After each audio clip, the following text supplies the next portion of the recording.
Good morning. Good morning to all of you. उम्मीद है कि सारे लोग अच्छे और स्वस्थ होंगे और सभी लोग मन से पढ़ भी रहे होंगे। इसके पीछे की क्लास में हमने बताया था प्रत्यास्था की सीमा, प्रतिबल, विकृति, प्रतिबल के प्रकार, विकृति के प्रकार, ये सारी चीज़ें हुक्स का नियम, फिर यंग प्रत्यास्था गुणांक, आयतनात्मक प्रत्यास्था गुणांक, उसी में संपीड्यता, दृढ़ता गुणांक, इतने लेक्चर्स इस लेसन के पूरे हो चुके हैं। इस लेसन में हमने उस दिन भी कहा था लास्ट क्लास में कि एकमात्र आर्टिकल आपका बचा हुआ है, लेकिन वही सबसे महत्वपूर्ण भी है। उस आर्टिकल को, उस डेरिवेशन को, उस सूत्र को आपको आज फाइंड करना है। सूत्र फाइंड करने के पहले एक छोटी सी डिफिनीशंस और बताते हैं जो स्ट्रेस, प्रतिबल से रिलेटेड है और परीक्षाओं में 1 नंबर के लिए पूछी भी बहुत जाती है डिफिनीशंस। तो पहले इस डिफिनीशंस को सुन लीजिए और इसके बाद फिर उस सूत्र को फाइंड करें। एक होता है भंजक प्रतिबल, आपने प्रतिबल तो पढ़ा है, और ये है भंजक प्रतिबल। भंजक प्रतिबल ब्रेकिंग स्ट्रेस कहा जाता है, अंग्रेजी में इसे कहते हैं ब्रेकिंग स्ट्रेस, भंजक प्रतिबल। इसकी डिफिनीशंस एक लाइन में सुन लीजिए, अच्छी से समझ में भी आ जाएगी। वह प्रतिबल जो कोई तार टूटने से पहले सहन कर सकता है उसे कहा जाता है उस तार का भंजक प्रतिबल। टूटने से पहले जहाँ तक वो उसको सहन करता रहे उसे कहा जाता है भंजक प्रतिबल। ये 1 लाइनर एक डिफिनीशंस थी, लेकिन परीक्षाओं में आता बहुत है, ये ध्यान रखिएगा। 1 नंबर की इसकी डिफिनीशंस बहुत आती है। तो वह प्रतिबल जो कोई तार टूटने से पहले तक सहन कर सकता है उसे हम कहते हैं भंजक प्रतिबल, उसे कहा जाता है भंजक प्रतिबल। अब इसके बाद जो आपको आर्टिकल करना है, महत्वपूर्ण आर्टिकल, किसी तार को खींचने में किया गया कार्य, किसी तार को खींचने में किया गया कार्य या फिर प्रत्यास्थ स्थितिज ऊर्जा। अब ध्यान से सुनिएगा, जब हम किसी तार को खींचते हैं तो अंतर आणविक बलों के विरुद्ध कुछ कार्य करना पड़ता है। जब किसी तार को खींचते हैं तो अंतर आणविक बलों के विरुद्ध कुछ कार्य करना पड़ता है। यही कार्य तार में स्थितिज ऊर्जा के रूप में संचित हो जाता है, जिसे कहा जाता है प्रत्यास्थ स्थितिज ऊर्जा। इससे तार की जो स्थितिज ऊर्जा होती है वो बढ़ जाती है। फिर से सुनिए, एक बीच में शब्द आ रहा है अंतर आणविक। प्रत्येक पदार्थ अणुओं से मिलकर बना है, सभी जानते हैं। अणु परमाणुओं से मिलकर बने होते हैं। अब परमाणु की जो रचना होती है प्रोटॉन, न्यूट्रॉन, इलेक्ट्रॉन से होती है। तो चूंकि अणुओं से मिलकर बना है और अणु आपस में सब बंधे होते हैं, तभी हमें कोई पदार्थ प्राप्त होता है या पदार्थ की रचना होती है। तो चूंकि अणु बंधे रहते हैं तो जाहिर से है कि कोई न कोई इनके बीच में बल होगा जिसके कारण ये बंधे रहते हैं। तो उस बल को कहा जाता है अंतर आणविक बल।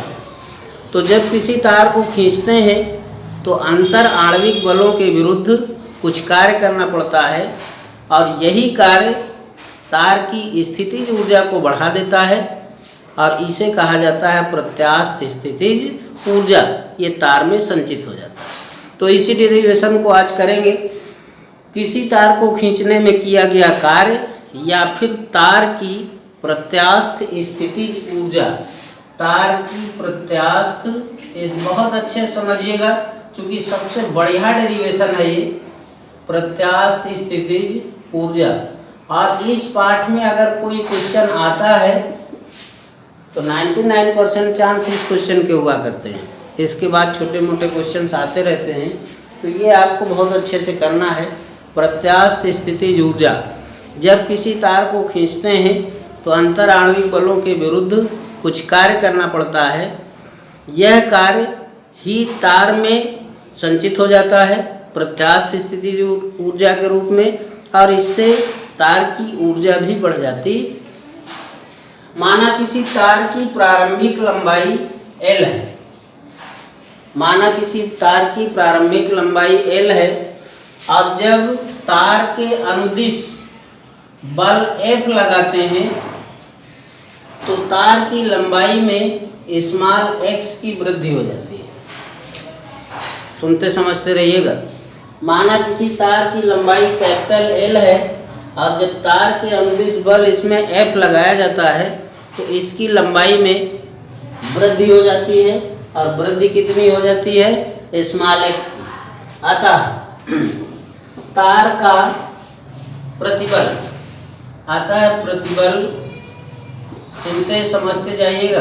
प्रतिबल बराबर हमने सूत्र बताया था F/A, और विकृति बराबर हमने सूत्र बताया था लंबाई में वृद्धि बटे प्रारंभिक लंबाई। प्रतिबल बताया था F/A और विकृति बताई थी लंबाई में वृद्धि। तो लंबाई में वृद्धि कितनी होती है? Small x। प्रारंभिक लंबाई क्या है? कैपिटल। और फिर हमने बताया था यंग प्रत्यास्थता गुणांक y बराबर होता है प्रतिबल बटे विकृति, प्रतिबल बटे विकृति, अनुदैर्ध्य प्रतिबल बटे अनुदैर्ध्य विकृति। इसीलिए हमने कहा है तार के लंबाई के अनुदिश, तो यहाँ पर कौन सा प्रतिबल होगा? अनुदैर्ध्य प्रतिबल। कौन सी विकृति होगी? अनुदैर्ध्य विकृति। प्रतिबल है F/A और ये है स्मॉल x बटे कैपिटल L। जब इसको सरल करेंगे तो F/A L ऊपर चला गया और x नीचे आ गया। ये y की वैल्यू हमने फाइंड किया, यहाँ से y बराबर निकल के आया आपका F/A L/x। इसलिए यहाँ से अगर हम f फाइंड करना चाहें तो f = y/a x बटे कैपिटल L। y/a x बटे कैपिटल L, ये वैल्यू निकल के आई f की। अब तार को x जो छोटी से दूरी विस्थापित हुई है, जिससे लंबाई में वृद्धि हुई है, तो उसे खींचने में किया गया कार्य। देखिए यहाँ पर फिजिक्स हो, विशेषकर फिजिक्स में या केमिस्ट्री में जो प्रैक्टिकल्स किए जाते हैं पहले बहुत सूक्ष्म के लिए किए जाते हैं, थोड़ा से लेकर के थोड़े के लिए प्रैक्टिकल करते हैं और फिर उसी के अकॉर्डिंग जितना भी बड़ा प्रैक्टिकल करना हो आपको वो कर लेंगे। तो जब सूक्ष्म लंबाई में वृद्धि होती है स्मॉल x, तो पहले इस लंबाई में वृद्धि में कितना कार्य होगा? सूक्ष्म कार्य। सूक्ष्म के लिए देखिए थोड़ा से ये मुश्किल है, क्योंकि यहाँ पर आप ऐसी मैथ लगाएंगे जो आपने अभी कभी सुनी नहीं है और अभी सुनेंगे भी नहीं। जब फर्स्ट ईयर की मैथ की क्लासें रन करेंगी, आपकी काफ़ी दूर तक जाएंगी मैथ की क्लासें, तो उसमें आपको एक लेसन्स मिलेगा कैलकुलस में जिसे कहा जाता है इंटीग्रल, समाकलन। ये पढ़ने को मिलेगा, तो इसके लिए अभी काफ़ी समय है। तो यहाँ पर आप केवल सुन लीजिए और उसको लर्न कर लीजिए। जब मैथ की क्लास आपकी होगी तो इंटीग्रेशन पढ़ाया जाएगा, तो वहाँ बहुत अच्छे समझ में आएगा। अब यहाँ पर चूँकि उस इंटीग्रेशन को हमको इस्तेमाल करना है, तो ये हमारी मजबूरी भी है, लेकिन आप समझ लीजिए कि ये निशान किस चीज़ का है, ये क्या है। जहाँ तक संभव है हम बताते चल रहे हैं। छोटी कोई भी चीज़ हो, छोटे के लिए, सूक्ष्म के लिए स्मॉल d का इस्तेमाल किया जाता है। तो dw का मतलब का है बहुत सूक्ष्म कार्य। dw का मतलब है बहुत सूक्ष्म कार्य, और कार्य बराबर होता है बल गुणे विस्थापन, बल गुणे विस्थापन। तो ये F dx, F हो गया आपका y/a L/x dx। ये कार्य आपका आया सूक्ष्म कार्य। जब छोटी सी दूरी को आपने विस्थापित किया है, लंबाई में थोड़ी सी वृद्धि हुई है, और अब मान लीजिए कि जो तार है आपका, जिसकी प्रारंभिक लंबाई कैपिटल एल है, आप जब खींचते हैं तो उसमें अधिकतम वृद्धि स्मॉल एल की होती है। अधिकतम वृद्धि कितने की हो जाती है? स्मॉल एल की। तो स्मॉल एल वृद्धि के लिए कितना कार्य करना पड़ेगा? W इक्वल टू, अब ये वही निशान है आपका, ये निशान जो बना हुआ है मैथमेटिक्स का है, तो इसे कहा जाता है, अंग्रेजी में कहते हैं इंटीग्रेशन, समाकलन, इंटीग्रल भी बोल देते हैं, समाकल। ये निशान है इंटीग्रल का या इंटीग्रेशन का या समाकलन का। आप कहीं से अलग से लिख भी लीजिए, ये ब्रैकेट में लिख दीजिए समाकलन, ब्रैकेट में लिख लीजिए समाकलन ताकि याद रहे। अंग्रेजी में लिखना चाहें तो इंटीग्रेशन, इंटीग्रेशन। हिंदी में आप ज़्यादा याद रखिए समाकलन। आप जब मैथ की क्लासेज आएंगे यहाँ तक, तब आप इसको पढ़ेंगे। ये इंटीग्रेशन का निशान है। वृद्धि कहाँ से हुई? 0 से शुरू हुई और कहाँ तक गई? स्मॉल एल तक। अब ये फिर देखिए मैथ है, इसी इंटीग्रेशन में ये जो नीचे लिखा जाता है इसे कहा जाता है लोअर लिमिट, निम्न सीमा, और इसे जो ऊपर लिखा जाता है इसे कहा जाता है अपर लिमिट, उच्च सीमा। ये निम्न सीमा है और ये उच्च सीमा है। y a l x dx। अब यहाँ नियम होता है, जो कांस्टेंट होती है, कांस्टेंट का मतलब जो राशि कांस्टेंट है, नियतांक है, जिसको बदलना नहीं है, ठीक है, उसको इंटीग्रेशन के बाहर कर लेते हैं, मतलब उसका समाकलन नहीं होता। यहाँ पर आपका y a और कैपिटल L ये आपकी नियत कांस्टेंट वैल्यू है। ना तो y बदलेगा यंग प्रत्यास्था गुणांक, ना ही तार का अनुप्रस्थ परिच्छेद क्षेत्रफल बदलेगा, और ना ही उसकी प्रारंभिक लंबाई बदलेगी। तो ये कांस्टेंट है, इसको बाहर ले लीजिए तो ये आ गया 0 अप टू L और यहाँ बच गया x dx।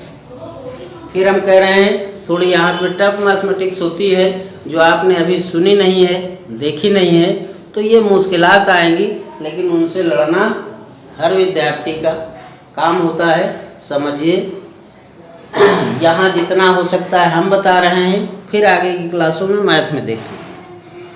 तो यहाँ पर आपका आया W equal to y a capital L 0 up to L पढ़ा जाता है, इसको पढ़ा जाता है 0 up to L x dx।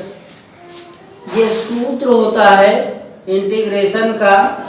अगर x n dx का हम इंटीग्रेशन करें, इसका मतलब होता है dx जो लिखा है ये सिंबल्स को प्रदर्शित करता है। यहाँ इंटीग्रेशन को x के सापेक्ष अवकलन करना है, तो जो भी घात होती है उसमें एक जोड़ दिया जाता है। अगर x की घात n है तो इसमें एक जोड़ दिया गया, तो हो गई x की घात n प्लस 1, और जो घातें जुड़ के आती हैं उसी का भाग दे दिया जाता है। ये इंटीग्रेशन का सबसे पहला सूत्र है। ये इंटीग्रेशन का, समाकलन का, ये मैथ बता रहे हैं, ये समाकलन का सबसे पहला सूत्र है। इसी सूत्र को हम इस्तेमाल करेंगे यहाँ।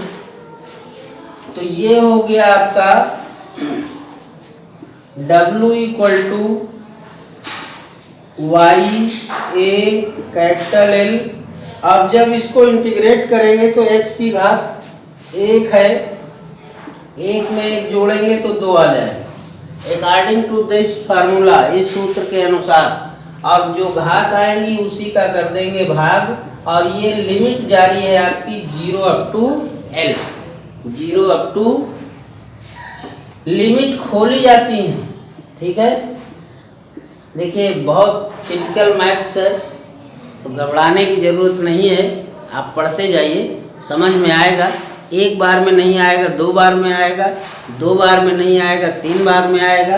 और फिर भी कोई दिक्कत हो रही है तो हम साथ में हैं। ये हो गया, इसकी जगह पे ये रखेंगे तो L²/2, और माइनस सूत्र का होता है, अपने आप लगा देते हैं। जैसे ही हम अपर लिमिट लगाते हैं उसके जस्ट बाद माइनस का लगा देते हैं निशान, और जैसे इसकी जगह L रखा था वैसे अब इसकी जगह 0 रखेंगे तो ये सब कुछ क्या हो जाएगा, 0। अब आपके पास बच गया half Y A L square बटे एल। ध्यान से समझिएगा, ये हाफ वाई ए और ये है आपका एल बटे कैपिटल, ठीक है। एक एल स्क्वायर में ये लिया और एक ले लीजिए, तो ये हो गया आपका एल अभी बचा है, और एक एल का नीचे भाग कीजिए और एक एल का ऊपर गुणा कीजिए। ये एल इस एल से खत्म हो जाएगा, कट जाएगा। एल का एल में गुणा करेंगे तो एल स्क्वायर आएगा, ये बटे एल है, ये वाई है, ये ए है, कोई परिवर्तन नहीं होगा। एक एल का कैपिटल एल का हमने ऊपर गुणा कर दिया है और उसी का नीचे भाग कर दिया है, तो ये आपका बैलेंसिंग बना रहेगा। पीछे इस एल को अगर आप चाहें तो यहाँ से उठा करके यहाँ रख दें, ए एल यहाँ पर ए के साथ ले आइए, कोई फर्क नहीं पड़ता है। गुणा में आप कहीं पर कुछ भी रखें, कोई मान में परिवर्तन। हाफ वाई है आपका यंग प्रत्यास्था गुणांक, पीछे पढ़ चुके हैं, यंग प्रत्यास्था गुणांक, ये तो वाई हो गया। ए है आपका क्षेत्रफल, ए है क्षेत्रफल, और एक भुजा एल का और जब गुणा कर देंगे, क्षेत्रफल में 2 भुजाएं होती हैं, एक भुजा का और गुणा कर दिया तो फिर वो आयतन बन जाता है। क्योंकि आयतन में कितनी भुजाएं होती हैं, 3। तो ये एल का मतलब है तार का आयतन, तार का आयतन। और फिर आपका अभी बचा हुआ है स्मॉल एल बटे कैपिटल एल, फिर वही है स्मॉल एल बटे कैपिटल एल, और स्मॉल एल बटे कैपिटल एल हमने बताया है विकृति। स्मॉल एल बटे कैपिटल एल क्या होता है, विकृति। तो ये हो गया विकृति, और चूंकि 2 बार लिखा है इसलिए विकृति का स्क्वायर, इसलिए क्या हो गया, विकृति का स्क्वायर। ये W है आपका। अभी हमने शुरू में बताया है कि जब किसी तार को खींचते हैं तो अंतर आणविक बलों के विरुद्ध हमको कुछ कार्य करना पड़ता है। ये वही कार्य है जो अंतर आणविक बलों के विरुद्ध हमने किया है, ठीक है। तो उसकी गणना हमने कार्य की कर लिया, और फिर हमने ये बताया यही कार्य तार में स्थितिज ऊर्जा या प्रत्यास्थ स्थितिज ऊर्जा के रूप में संचित हो जाता है। अतः तार की प्रत्यास्थ स्थितिज ऊर्जा U इक्वल टू 1/2, और ये यंग प्रत्यास्था गुणांक वही सेम लिखना है, गुणे तार का आयतन वही सेम, गुणे विकृति का स्क्वायर। तो ये आपका पहला सूत्र फाइंड होगा, ये आपका पहला सूत्र निकला हुआ है। पहला सूत्र क्या निकल के आया आपका, हाफ गुणे यंग प्रत्यास्था गुणांक गुणे तार का आयतन गुणे विकृति का स्क्वायर, गुणे विकृति का स्क्वायर। ये पहला सूत्र निकल के आया, और इसी सूत्र को आगे बढ़ा सकते हैं। इसी सूत्र को जब आगे बढ़ाएंगे, अगर यहाँ हम कह दें तार का एकांक आयतन, तार का एकांक आयतन, तार के एकांक आयतन के लिए प्रत्यास्थ स्थितिज ऊर्जा निकालें। एकांक आयतन का मतलब है आयतन को 1 कर दीजिए, तो तार का एकांक आयतन की स्थितिज ऊर्जा U इक्वल टू यहाँ से हाफ गुणे यंग प्रत्यास्था गुणांक गुणे आयतन 1 कर दिया हमने, तो आयतन का काम खत्म हो गया। तो ये बचा इधर विकृति का स्क्वायर, ये आपका दूसरा सूत्र आ गया। वही प्रत्यास्थ स्थितिज ऊर्जा के सूत्र हैं। पहला सूत्र आया आपका U बराबर हाफ गुणे यंग प्रत्यास्था गुणांक गुणे तार का आयतन गुणे विकृति का स्क्वायर, ये पहला सूत्र है। U बराबर हाफ गुणे यंग प्रत्यास्था गुणांक गुणे विकृति का स्क्वायर, ये दूसरा सूत्र है। और फिर देखिए y इक्वल टू होता है प्रतिबल बटे विकृति, प्रतिबल बटे विकृति। तो y गुणे विकृति, y गुणे विकृति बराबर हो जाएगा प्रतिबल, ठीक है। इसलिए यहाँ से एक सूत्र और आपको फाइंड हो जाएगा U, और ये यंग प्रत्यास्था गुणांक है। चूंकि यहाँ दो विकृति लिखी हैं तो यंग प्रत्यास्था गुणे विकृति और फिर गुणे विकृति होगा, चूंकि स्क्वायर है तो ये विकृति तो यहाँ लिख दिया, अभी एक विकृति बची है तो y बचा है हाफ। y और विकृति का जब गुणा करेंगे ये तो क्या मिल जाएगा आपको, प्रतिबल। y गुणे विकृति की जगह क्या लिख सकते हैं, प्रतिबल। तो ये तीन सूत्र आपके फाइंड होते हैं प्रत्यास्थ स्थितिज ऊर्जा के लिए। पहला सूत्र था U बराबर हाफ गुणे यंग प्रत्यास्था गुणांक गुणे तार का आयतन गुणे विकृति का स्क्वायर। अब जब आप बात एकांक आयतन की करेंगे तो एकांक आयतन में तार का आयतन एकांक हो जाएगा तो तार का आयतन खत्म हो जाएगा।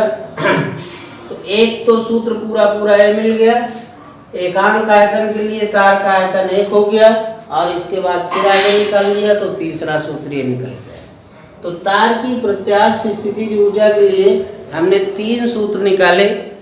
थोड़ा मुश्किल है, मैथमेटिक्स ज़्यादा हाई फाई लगाई गई है, तो एक बार हम फिर इसको बता देते हैं, कहीं पर अगर आपको दिक्कत हो तो उसको दोबारा समझें। ये है पहले हमने बताया भंजक प्रतिबल, बहुत छोटी सी डिफिनेशन से एक लाइन की। वह प्रतिबल जो कोई तार टूटने से पहले तक सहन कर सके उसे कहा जाता है तार का भंजक प्रतिबल, ब्रेकिंग स्ट्रेस। दूसरी थी प्रत्यास्थ स्थितिज ऊर्जा का सूत्र निकालना है। किसी तार को खींचने में अंतर आणविक बलों के विरुद्ध कुछ कार्य करना पड़ता है और यही कार्य तार में स्थितिज ऊर्जा के रूप में संचित हो जाता है। माना एक तार की लंबाई कैपिटल L है, अनुप्रस्थ परिच्छेद क्षेत्रफल उसका कैपिटल A है। जब तार के अनुदिश बल F लगाते हैं तो उसकी लंबाई में वृद्धि स्मॉल x की हो जाती है। प्रतिबल बराबर F बटे A, विकृति बराबर x बटे L, y बराबर होता है प्रतिबल बटे विकृति। प्रतिबल रखा, विकृति रखा, सरल किया तो y की वैल्यू ये फाइंड हुई। इसी से f निकाल लिया, y ax बटे कैपिटल L। अब x दूरी खींचने में, जब x खींचते हैं थोड़ी सी दूरी तो कितना सूक्ष्म कार्य जो आता है dw, उसकी पहले गणना किया, f गुणे dx, f की ये वैल्यू रखी, dx है। यहाँ पर इंटीग्रेशन लगाया, अब 0 अप टू L, अब जितनी लंबाई में वृद्धि पूरी हुई है स्मॉल l की उसकी गणना करना है।